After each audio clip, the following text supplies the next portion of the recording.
న్యూయార్క్లో మందాని విజయం వెనకాల తేడాలున్నాయి అంటూ ఇప్పుడు ట్రంప్ టీం ఒకటి ప్రొజెక్ట్ చేసుకొస్తుంది. 2,28,000 ఫ్రాడలెంట్ ఓటర్స్ ఉన్నారట. అంటే అమెరికన్స్ కాని వాళ్ళకి ఓటు హక్కు ఇవ్వబడిందట. మందాని గెలిచింది 2,07,570 ఓట్లు. అంటే అంతకంటే ఎక్కువ మందే ఫ్రాడ్స్ ఉన్నారు, ఫ్రాడ్స్తోనే గెలిచాడు అన్నటువంటిది.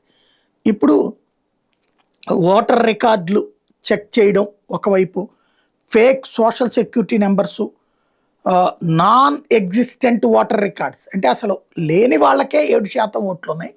సోషల్ సెక్యూరిటీ నెంబర్స్ 6% మందిది ఫేక్ అని తేలింది. 10% మంది వచ్చేటప్పటికి న్యూయార్క్ కాని వాళ్ళకి అక్కడ ఓట్లు ఉన్నాయి.